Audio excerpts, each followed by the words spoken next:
오늘 설교의 제목이 교회의 본질적인 사역이 됩니다. 저는 오늘 이 말씀을 통해서 교회의 본질적인 사역, 가장 본질적인 사역이 무엇인가를 여러분들과 나누고 싶습니다. 그 말씀을 나누기 전에 한번 교회에 대해 물어볼게요. 여러분, 교회 그러면 어떤 이미지가 떠오르십니까?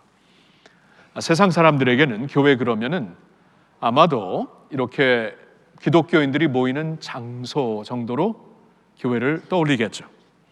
믿는 자들은 아마 그 이상을 생각할 것입니다. 교회 그러면은 하나님의 성도들, 예수 믿어서 하나님의 성도된 사람들이 모여서 함께 예배드리고 함께 하나님의 말씀으로 양육받고 또한 하나님의 일을 감당하는 곳이다라고 생각을 하겠죠. 네. 하나님에게는 교회가 어떨까요? 하나님은 교회를 어떻게 보실까요?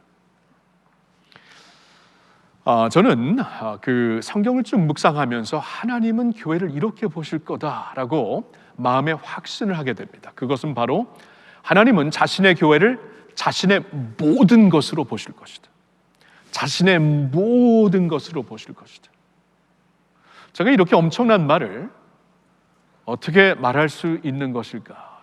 설명을 드려볼까요? 왜냐하면 교회 그러면 여러분 이렇게 교회를 쭉 돌아보면서 실망 안 됩니까? 이렇게 안타까움 없습니까? 결핍이 안 보입니까? 저한테도 있고 여러분들한테도 있고 그런 모습 다 보이잖아요. 그런데도 불구하고 주님의 교회를 향해 하나님이 갖고 계신 그 하나님의 생각, 그리고 교회를 바라보시는 하나님의 시각은 자신의 모든 것이 되시는 교회로 바라볼 것이다 라고 엄청난 말씀을 제가 들을 수 있는 것은 하나님의 말씀에 비롯된 저의 그 신념이에요. 왜냐하면 말씀을 보니까 골로새서 1장에 이런 말씀이 있어요. 하나님은 자신의 모든 영광, 자신의 모든 지혜, 자신의 모든 힘과 능력과 지혜와 아름다움을 당신의 아들 예수 그리스도 안에 거하게 하셨다라고 말씀을 하시거든요. 그런데 오늘날 그 예수 그리스도의 몸이 교회다. 성경이 그렇게 가르치시죠. 예수의 몸된 교회라고 말씀을 하세요.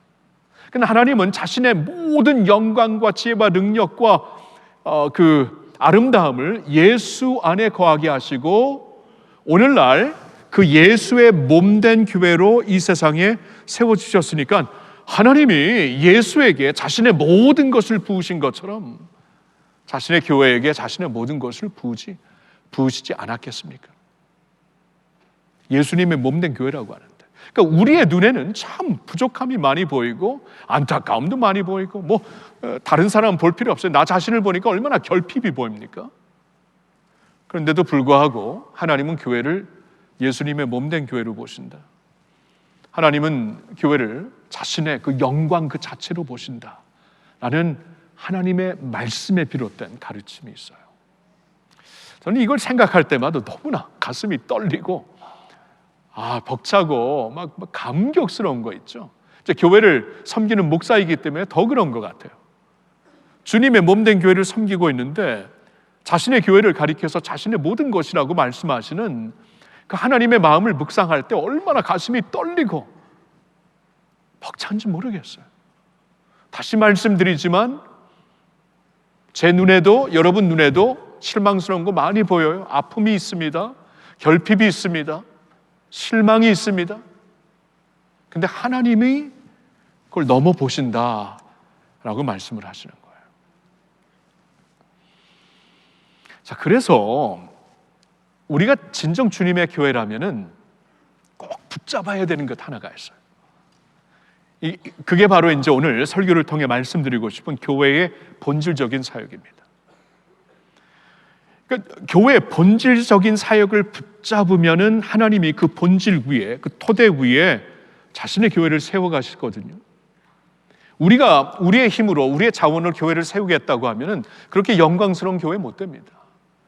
그렇게 이렇게 하나님의 모든 지혜와 능력과 아름다움이 다 비추고 있는 교회가 될 수가 없어요. 어떻게 우리의 자원으로 우리의 노력으로 어떻게 되겠습니까? 근데 만약 우리가 하는 일이 토대를 잘 세우고 이 기반을 잘 닦고, 그러니까 교회 본질적인 사역을 잘 감당하여서 하나님이 그 위에 자신의 교회를 세우시게 하신다면, 하나님이 꿈꾸시는 교회, 하나님이 마음에 갖고 계시는 교회를 세워가시는 것이죠. 그래서 이제 중요한 것이 교회 본질적인 사역을 붙잡고 우리가 주님의 교회로서 서 있는 것입니다. 자, 그럼 그게 무엇일까요? 교회 본질적인 사역이 무엇이에요? 자, 결론부터 말씀을 드리고 오늘 말씀을 좀 풀어나가겠습니다. 결론적으로 말씀을 드린다면, 교회 본질적인 사역은 하나님의 진리의 말씀을 옳게 분별하여 전하는 것입니다. 하나님의 진리의 말씀을 옳게 분별하여 그것을 순전하게 옳게 전파하고 그 말씀으로 가르치고 그 말씀으로 기반을 쌓는 것이 주님의 교회의 본질적인 사역이 되는 것이죠. 자, 금년의 표 한번 다시 외쳐보겠습니다. 시작. 진리의 기둥과 터 위에서. 진리의 기둥과 터 위에서. 주님의 교회를 가리키는 거예요. 주님의 교회가 이 진리의 기둥과 터 위에 서 있을 때 하나님이 이제 세우시는 교회가 되는 것이죠. 그래서 이제 주제 선구를 보면 너는 진리의 말씀을 옳게 분별하며 아무것도 부끄러울 것이 없는 자로서, 일꾼으로 인정된 자로 자신을 하나님 앞에 드리기를 힘쓰라 말씀을 하시고 있어요. 진리의 말씀을 옳게 분별하면서 그래야 아무것도 부끄러울 것이 없는 사람들로, 일꾼들로 세워져서, 주님의 일꾼들로 세워져서, 인정받는 자로 세워져서 자신을 하나님 앞에 드리기를 힘쓰는 주님의 교회, 주님의 백성들이 될 수 있는 것이죠. 진리의 기둥, 진리의 말씀을 옳게 분별하여 그 기둥 위에 세워가는 것입니다. 오늘 본문은 그 디모데전서 이제 본론으로 들어와 처음으로 주시는 말씀이 됩니다. 우리가 지난주에 보았던 디모데전서 1장 1절과 2절은 이제 바울의 인사가 되죠. 이 발신자 사도 바울이 수신자 디모데에게 전하는 인사의 말이 되는데, 그 인사가 끝나면서 곧바로 주시는 본론의 말씀이 이제 3절부터 오늘 우리가 같이 읽은 말씀이 됩니다. 자, 이 본론의 말씀을 보면은 사도 바울이 왜 디모데를 에베소 교회에 보냈고 그 교회에 남아있으라고 했는지를 우리에게 설명해 주시고 있죠. 자, 3절 다시 보실까요? 내가 마게도냐로 갈 때에 너 디모데를 권하여 에베소에 머물러 한 것은 어떤 사람들을 명하여 다른 교훈을 가르치지 말며. 자, 이겁니다. 주님의 교회가 그 본질적인 사역을 감당하면서 터전을 바로 쌓기 위해서는 하나님의 말씀을, 진리의 말씀을 바로 분별하여 전하고 그 말씀 위에 믿음이 세워지고 성도들이 세워져야 되는데, 지금 문제가 에베소 교회의 경우에는 다른 교훈을 가르치는 자들이 들어가서 그 터전을 지금 망치고 있었던 것이에요. 다른 교훈을 가르치는 자들이 있습니다. 그러니까 사도 바울이 깜짝 놀랐죠. 사도행전에서 우리가 볼 수 있지만 사도 바울에게는 참 이 사랑이 더 특별히 가는 곳이 에베소 교회였거든요. 그리고 그 교회에 지도자들을 딱 세우고 떠나면서 하나님의 은혜의 말씀에 그들을 부탁하고 떠났거든요. 그래서 나름대로 굉장히 이렇게 기대감이 있는 교회였는데 아주 끔찍한 소식을 듣는 겁니다. 그 교회에 다른 교리를, 다른 교훈을 가르치는 자들이 들어가서 하나님의 진리의 말씀이 아닌 다른 것을 전하면서 이 기반을 흔들고 있었던 것입니다. 그러니까 바울이 디모데를 빨리 보낸 것이죠. 빨리 보내서, 지금 디모데는 굉장히 어린 사람이었고 경험도 없는 사람이었고 어떻게 보면 준비가 안 된 사람이었지만 사도 바울의 마음은 굉장히 조급했을 겁니다. 그를 안수하여 주님의 일꾼으로 세워갖고 그를 곧바로 보냅니다. 너를 보낸 이유는 이것이다. 이것을 바로 하면은 주님의 교회가 바로 세워지는 것이고, 이것을 바로 하지 아니하면 하나님께서 세워갈 수 있는 기반이 없기 때문에 교회는 간판이 있을지 모르지만 진짜 교회가 아니다. 교회 모형은 있을지 모르지만 진짜 교회는 될 수가 없다. 진짜 교회란 그 본질이 충실하여서 본질 위에, 터반 위에 하나님께서 세워가시는 교회가 되어야 되는데, 하나님의 진리의 말씀을 바로 분별하여 전하지 못하고 있으니까 지금 교회 모습을 잃어가고 있다, 그런 것이에요. 그래서 글을 보냈던 것입니다. 그러면서 이제 4절을 보시면은 4절에서는 이제 다른 교훈을 가르치는 자들이 무엇을 가르쳤는가를 우리에게 말씀해 주면서 그들이 가르친 이 다른 교훈으로 인하여서 어떠한 결과가 지금 계속 보이고 있는가를 알려주시고 있습니다. 자, 4절을 보세요. 신화와 끝없는 족보에 몰두하지 말게 하려 함이라. 이런 것은 믿음 안에 있는 하나님의 경륜을 이룬보다 도리어 변론을 내는 것이라. 그러니까 이제 사도 바울이 디모데를 보낸 이유는 그곳으로 가서 다른 교훈을 가르치는 자들의 일을 중단시켜라, 막으라, 고만하게 하라. 그리고 그 자리에 너가 이제 올라가서 하나님의 말씀을 옳게 분별하여 전하는 자가 되어라. 그래야 교회가 진정 교회가 될 수 있다라고 말씀을 하는 것이죠. 그러면서 이제 4절에 가서는 그들이 가르친 다른 교훈이 무엇인가 이렇게 말씀하고 있습니다. 신화와 끝없는 족보에 몰두하는 교리였다라고 말씀하고 있어요. 이거 잠시 한번 무슨 말을 하는가 말씀을 파악해 볼게요. 신화라는 것은 성경에 기록된 진리가 아닙니다. 성경에 기록된 진리가 아니라서 영적 권위가 결여된 상상 속의 이야기나 전설이나 민단이 되는 것이에요. 신화죠. 그게 신화죠. 이게 하나님의 말씀은 이제 선지자들과 사도들에게 하나님께서 성령의 기름을 부으셔갖고 하나님의 말씀을 쓰게 하셨기 때문에, 하나님의 감동으로 쓰게 하셨기 때문에, 그렇죠? 하나님의 백성들에게 구원을 주고 책망하고 교육하고 의로 교육하고 바르게 하기에 유익한 하나님의 말씀, 그게 하나님의 권위적인 말씀인데, 하나님의 권위적인 말씀이 아니어서 영적 권위가 결여된 상상 속의 이야기, 전설, 민담이 되는 것이에요. 아무리 종교적으로 포장을 했어도 사람들의 생각, 사람들의 어떠한 사상, 사람들의 철학, 어떠한 한 나라의 한 족속의 민담, 이런 것은 결코 하나님의 권위적인 말씀이 될 수 없는 것이죠. 신화를 가르쳤던 것입니다. 그리고 그들은 또한 족보에 몰두하게 하는 교리를 가르쳤던 것이에요. 족보에 몰두하게, 이게 무슨 말인가?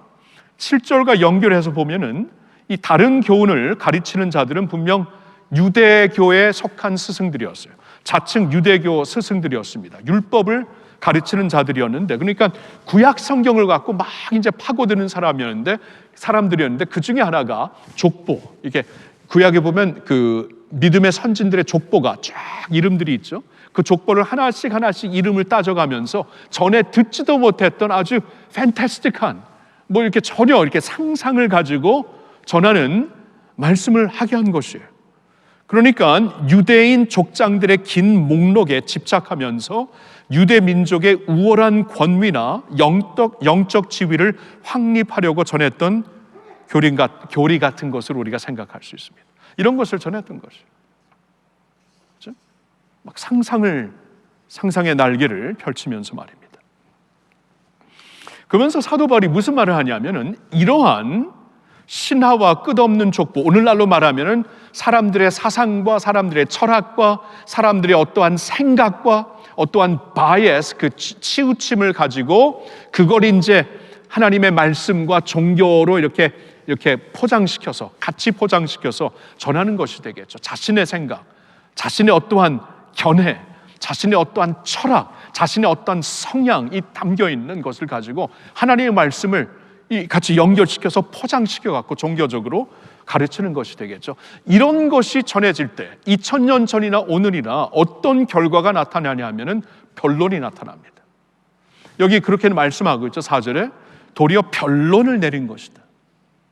변론이라는 것은 이렇게 의견 충돌을 일으킨다, 그 말이죠. 의견 충돌. 여러분, 하나님의 말씀이 있잖아요. 하나님의 영으로 감동을 주셔서 우리에게 주신 것이기 때문에 하나님의 영이 있는 하나님의 백성들이 하나님의 말씀을 들을 때는 그 권위에 순복을 하게 되어 있어요. 저도 그렇고 여러분들도 그렇습니다. 하나님의 성령으로 우리가 말씀을 주셨기 때문에 성령으로 구원받은 자들은 그 권위를 알게 되어 있어요. 그래서 양이 목자의 음성을 들어 아는 것처럼 그 하나님의 음성을 듣고 알면서 그 권위에 순복하게 되어 있어요. 그러나 사람들의 사상, 사람들의 철학, 사람들의 견해, 사람들의 아이디어를 이렇게 짬뽕시켜서 전하고 있는 교리는 변론을 일으킬 수밖에 없습니다. 왜냐하면 사람들이 다양하게 받아들일 수밖에 없죠. 나는 이렇게 생각한다. 아니, 나는 이렇게 생각한다. 나는 이렇게 결론을 짓고 싶다. 아니, 나는 저렇게 결론을 짓고 싶다. 이런 식으로 막 서로 변론을 하면서 논쟁이 벌어지는 것입니다. 의견 충돌이 일어나는 것입니다. 그래서 막 다툼이 일어났던 것을 우리가 어떻게 알 수 있냐면 2장 8절로 가서 보면은 사도 바울이 이러한 그 권면을 주고 있어요. 그러므로 각처에서 남자들이 분노와 다툼이 없이 거룩한 손을 들어 기도하기를 원하노라. 남자들이 막 다혈질이 많았겠죠. 그곳에도 막 그냥 막 뭐 내가 맞고 네가 맞고 우리 뭐 이 스승을 따라야 된다, 저 스승을 따라야 된다. 뭐 고린도 교회가 그러지 않았습니까? 막 난 게바파다, 나는 뭐 바울파다, 나는 뭐 아볼로파다. 사람들을 이렇게 막 주목하면서 막 의견 충돌이 일어나는 것이. 그러니까 싸우지 말고 거룩한 손을 들고 기도하기를 원한다라고 말씀을 전한 만큼 다툼이 있었던 것입니다. 여러분, 오늘날에 하나님의 순결한 말씀이 아니고 사람들의 어떤 아이디어와 생각과 자기의 오피니언이 막 들어있는 것을 말하다 보면은 듣는 자들 가운데 또 교회 안에 분열이 생기게 되어 있어요. 오늘 한국 교회 얼마나 분열이 큽니까? 성령으로 구원받은 사람들이 성령으로 써주신 말씀을 우리가 듣기만 하면 분열될 이유가 없어요. 근데 분열하는 이유는 서로 분쟁을 일으키고 난 이렇게 가겠다, 난 이렇게 선동받는다, 이 사람들은 아니다, 이런 일이 계속 있는 것은 지금 뭔가 이 기반이 흔들렸다 그 말입니다.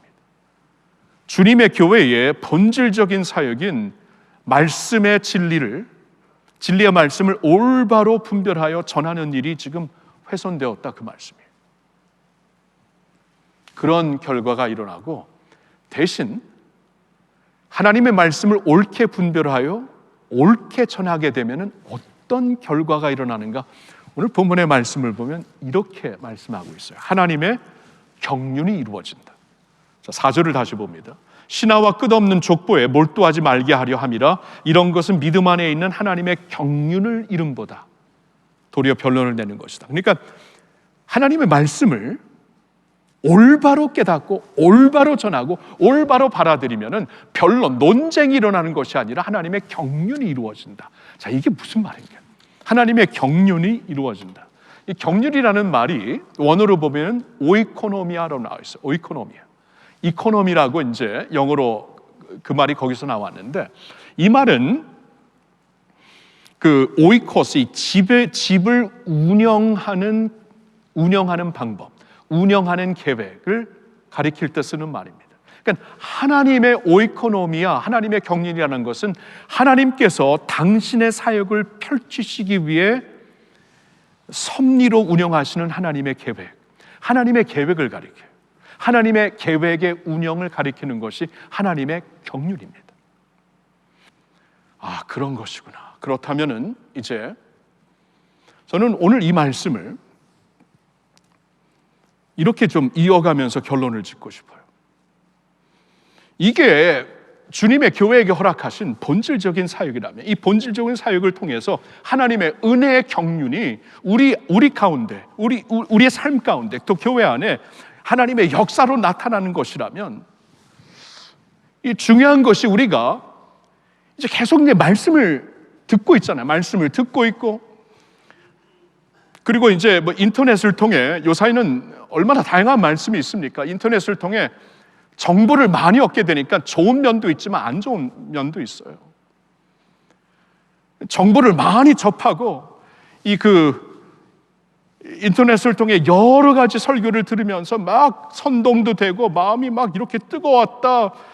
근데 이게 진리의 말씀을 올바로 분별하여 하나님의 경륜, 은혜의 역사에 자신을 드리고 그 은혜 가운데 사는 것이 하나님의 그 말씀 위에 세워진 교회의 모습인데, 그러면 이제 중요한 것이 이러한 그 혼란의 시대, 수많은 정복 가운데 이 홍수 때 마실 물이 없다 그러잖아요. 홍수로 막 밀려오는데 마실 물이 없어요. 마실 물을 찾아야 됩니다. 그 가운데서 찾아야지 우리가 건강한 교회가 될 수 있고 건강한 성도가 될 수 있는데, 이것을 어떻게 우리가 분별할 수 있는가? 오늘 말씀을 가지고 분별할 수 있는 기준 두 가지를 좀 말씀드리고 싶어요.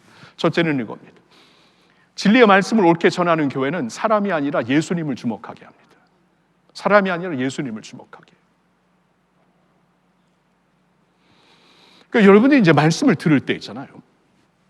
뭐 영상을 통해 누가 이제 카톡으로 보내주시면 그 말씀을 들을 수도 있겠죠. 듣는 가운데 또 이 강단에서, 여기서 또 제가 전하는 말씀들 여러분 들을 때 어떠한 분별력을 가져야 되면 이 말씀의, 이 가르침의 결론이 예수인가 사람인가, 이걸 보셔야 돼요. 여러분, 사람에게로 인도하는 것은 거부하세요.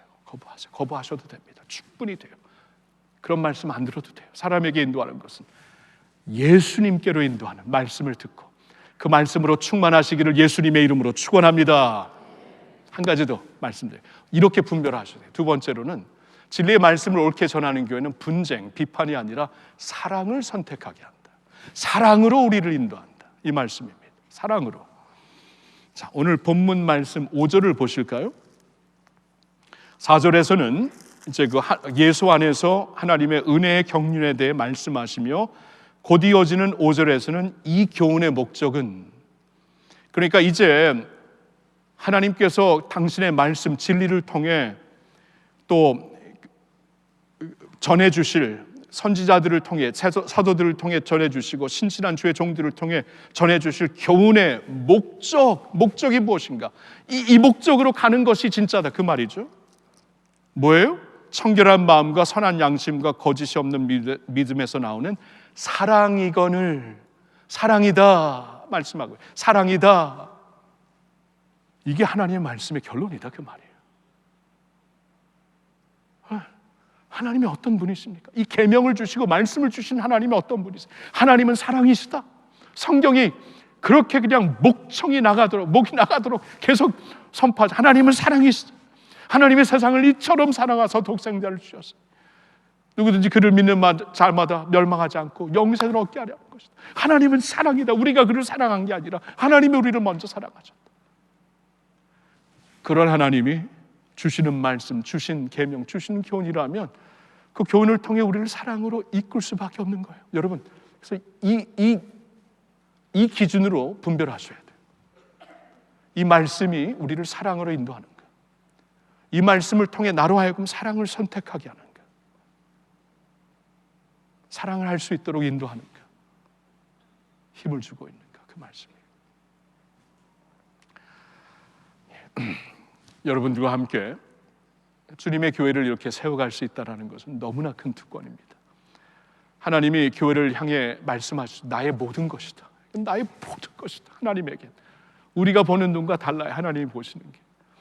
그렇다면 하나님이 이제 자신의 교회를 영화롭게 세우실 수 있도록 하나님께 룸을 드려야 되는데, 우리가 할 일은 교회의 본질적인 사역을 하는 겁니다. 이 기반을 깔고 이 터전을 마련하고, 그게 다른 게 아닌 말씀, 하나님의 말씀을 옳게 분별하여 전파하면서, 그리고 그 말씀은 항상 우리를 예수께로 인도하고, 그 말씀은 항상 우리로 하여금 사랑을 선택하게 하는 그 말씀을 통해 하나님이 기뻐하시는 터전을 세고 기반을 깔아 하나님의 은혜의 경륜, 은혜의 역사를 펼쳐나가시는 그러한 교회가 되시기를 예수님의 이름으로 축원합니다.